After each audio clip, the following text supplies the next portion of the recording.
Assalamualaikum warahmatullahi wabarakatuh. Jumpa lagi dengan saya Irfan Dedi. Kali ini kita akan membahas soal latihan trigonometri untuk materi perbandingan trigonometri sudut istimewa.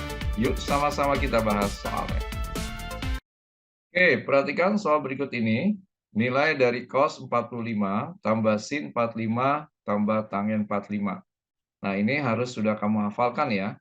Cos 45 itu ya, nilainya adalah setengah akar 2, kemudian sin 45 juga nilainya setengah akar 2, kemudian tangen 45 itu nilainya 1. Jadi soal ini kalau kita selesaikan sama dengan setengah akar 2 ditambah setengah akar 2 ditambah 1. Oke, perhatikan soal berikut ini. Sin 60 dikali cos 30 dikali tangen 60. Nah, kita lanjutkan saja pembahasannya ini. Langsung ya, karena kita sudah hafal. Sin 60 itu adalah setengah akar 3 dikali cos 30 juga sama dengan setengah akar 3. Tangen 60 akar 3. Nah, berarti kalau kita lanjutkan, ini setengah kali setengah itu seperempat. Akar 3 kali akar 3 itu 3 dikali akar 3. Berarti jawabannya 3/4 akar 3. Pilihan yang tepat adalah yang B. Oke, mudah bukan? Oke, kita perhatikan soal berikut ini. Nilai dari sin 60 dikali tangen 60 dikurang cos 45 kali sin 45. Langsung kita ganti saja nilainya. Sin 60 itu setengah akar 3 dikali tangen 60 itu akar 3 dikurang cos 45 itu setengah akar 2 dikali sin 45 setengah akar 2. Berarti kalau kita lanjutkan ini menjadi setengah kali 3 dikurang seperempat kali 2. Berarti sama dengan 3/2 dikurang 2/4. Atau ini boleh kita sederhanakan 3/2 dikurang setengah. Berarti sama dengan 1. Berarti jawaban yang tepat adalah yang B. Oke, mudah bukan? Oke, kita perhatikan soal berikut ini. Nilai dari tangen 60 kali sin 30 per cos 60. Berarti ini langsung kita ganti nilainya. Tangen 60 itu akar 3, sin 30 itu setengah, per cos 60 itu setengah. Berarti ini bisa langsung dicoret saja ya. Berarti jawabannya adalah akar 3. Atau pilihan yang tepat yang D. Oke, mudah bukan? Oke, kita perhatikan soal berikut ini. Kita diminta nilai dari sin kuadrat 30 min cos kuadrat 30 tambah 2 kali sin 45 kali sin 45 per 4 cos kuadrat 30 min 2. Nah, ini langsung saja kita ganti. Ini sin 30 itu setengah, maka kita kuadratkan itu ya. Nah, dikurang cos 30 itu adalah setengah akar 3 dikuadratkan, ditambah 2 kali sin 45 itu setengah akar 2 dikali setengah akar 2. Per bawahnya ini 4 dikali cos 30 setengah akar 3 dikuadratin dikurang 2. Oke, berarti kita sederhanakan nilainya. Ini menjadi seperempat dikurang 3/4 gitu ya. Ini kalau kita coret bisa ya.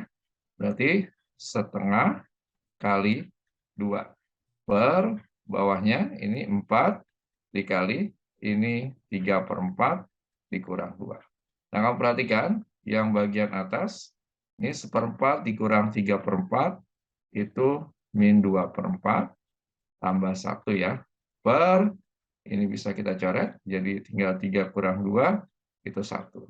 Ini kan kalau diubah jadi min setengah tambah 1 itu setengah ya, per 1. Berarti jawabannya 1/2. Oke, kita perhatikan gambar di samping ini ya. Kita diminta untuk menentukan panjang BD. Nah, sebelumnya kamu perhatikan dulu itu segitiga ya, siku-siku ACD ya. Siku-siku ACD. Nah, kita cari CD dulu nih ya. Kita cari CD. Nah, karena sudutnya di sini kan CD sebagai depan, ini miringnya ya. Berarti kita gunakan sinus ya. Berarti sin 45 itu sama dengan CD per AC gitu ya. Berarti kalau kita ganti, sin 45 itu setengah akar 2 sama dengan CD per 8. Berarti kita dapatkan CD itu sama dengan setengah akar 2 dikali 8. Berarti sama dengan 4 akar 2.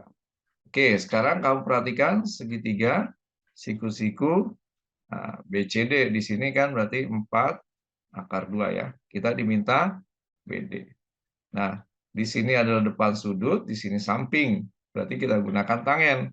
Ya, tangen 30 itu sama dengan CD per BD gitu ya. Nah, tangen 30 itu kan bisa kita tulis 1 per akar 3 gitu ya.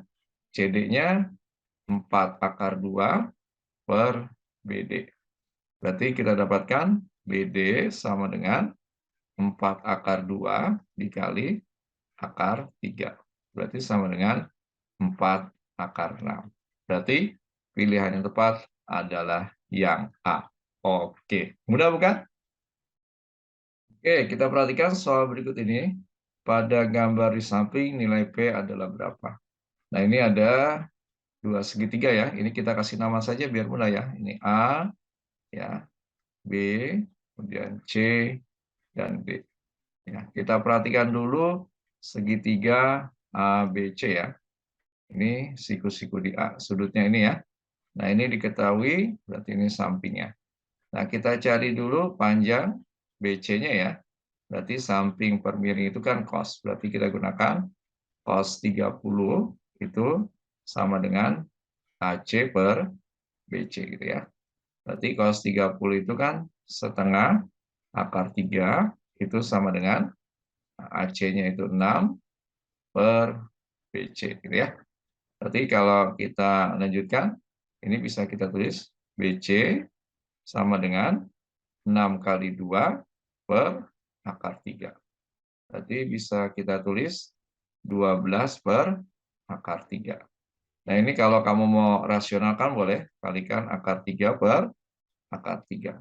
Berarti ini nilainya sama dengan 12 akar 3 per 3 atau sama dengan 4 akar 3. Nah, sekarang kita perhatikan segitiga BCD. Nah, kita diminta nilai P. P ini adalah mewakili CD. Nah, di sini karena tidak ada sudut yang dituliskan, berarti kita gunakan Pitagoras ya. Nah, untuk mencari P, kita gunakan rumus P kuadrat, berarti sama dengan buka kurung 4 akar 3 kuadrat dikurang 2 akar 5 kuadrat. Berarti ini sama dengan 16 kali 3 dikurang 4 kali 5 gitu ya. Berarti sama dengan 48 min 20. Berarti P kuadrat ini sama dengan 28. Atau kita dapatkan P-nya sama dengan 2 akar 7. Oke, berarti jawaban yang tepat adalah yang C. Mudah bukan? Oke, kita perhatikan soal berikut ini. Seekor kelinci yang berada di lubang tanah tempat persembunyiannya melihat seekor elang yang terbang dengan sudut 60 derajat. Jika jarak antara kelinci dan elang adalah 16, jika jarak antara kelinci dan elang adalah 18 meter, maka tinggi elang dari atas tanah ada berapa? Berarti yang ditanya ini ya. Nah, ini kalau kita misalkan ini boleh ini Y-nya, ini X-nya, ini R-nya gitu ya. Nah, karena yang ditanya adalah tinggi atau depan sudut, maka kita gunakan rumus sinus ya. Sin 60 itu sama dengan Y per R. Nah, kita ganti sin 60, boleh kita tulis akar 3 per 2, sama dengan Y per 18. Nah, ini bisa kita tulis Y sama dengan 18 akar 3 per 2. Atau sama dengan 9 akar 3. Oke, maka tinggi elang dari atas tanah adalah 9 akar 3 atau jawabannya yang D. Mudah bukan? Oke, kita perhatikan soal berikut ini. Diketahui seseorang yang berada di atas mercusuar dengan tinggi 45 akar 3 meter, ya ini tinggi mercusuarnya, sedang mengamati sebuah objek di bawahnya dengan jarak antara objek dan mercusuar adalah 135. Oke, ini ya. Sudut depresi yang terbentuk adalah berapa? Nah, ini adalah sudut depresi. Nah, sudut depresi itu nilainya sama dengan sudut elevasi nih ya. Nah, gitu ya. Sama dengan sudut elevasi. Berarti lebih mudah kita mencari sudut elevasinya saja. Nah, di sini alfanya, ini depan, ini samping. Berarti kita gunakan tangen alfa, yaitu depan per samping. Berarti sama dengan 45 akar 3 per 135. Berarti ini bisa kita coret ya, ini 3. Berarti tangen alfa sama dengan 1/3 akar 3. Nah, ini alfanya adalah 30 derajat. Berarti sudut depresinya adalah 30 derajat atau jawabannya yang A. Oke, bisa dipahami ya? Oke guys, alhamdulillah pembahasan soal-soal latihan trigonometri untuk materi perbandingan trigonometri pada sudut istimewa telah selesai kita bahas. Semoga bermanfaat. Ingat selalu matematika itu mudah. Assalamualaikum warahmatullahi wabarakatuh.